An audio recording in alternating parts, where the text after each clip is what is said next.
कुछ नहीं छिपेगा, सब दिखेगा साफ साफ। न्यूज अड्डा सिर्फ IBC 24 एट YouTube पर।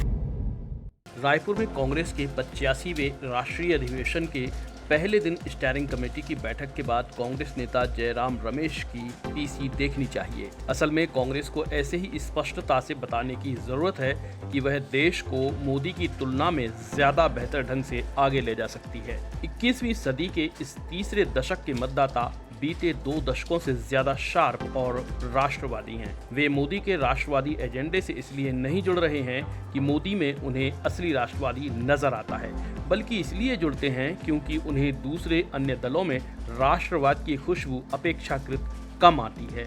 यही युवा आगामी भारतीय राजनीति के कर्णधार हैं।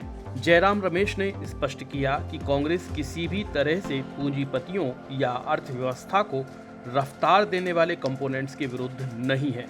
कांग्रेस मित्रवादी पूंजीवादिता के विरुद्ध है। जयराम रमेश ने यह आरोप मोदी पर लगाया। उन्होंने अडानी मसले पर ठोसता से यह कहकर कांग्रेसियों को अच्छी धारदार बात रखने की शैली दी है।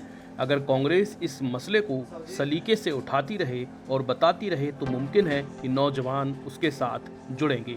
यह मानना कि राष्ट्रवाद हिंदूवाद एक हैं, हिंदूवाद का मतलब अन्य धर्मों के विरुद्ध होना है, हिंदुत्व में सॉफ्ट और कठोर खोजना आदि सिवाय दार्शनिक विषयों के और कुछ नहीं है। इसलिए कांग्रेस को यह मानना होगा कि राष्ट्रवाद भारत की नई पीढ़ी में जन्मजात है।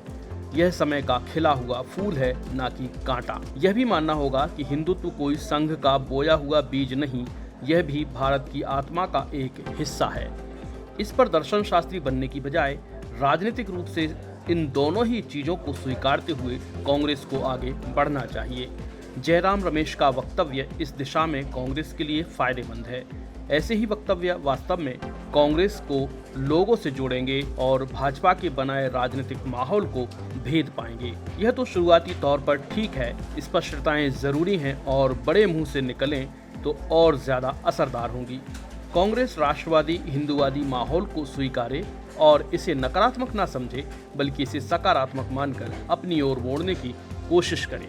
लेकिन ये कोशिश मंदिर जाने, जनेऊ पहनने जैसे छद्म तरीकों की बजाय कोई ओरिजिनल रूप से की जानी चाहिए।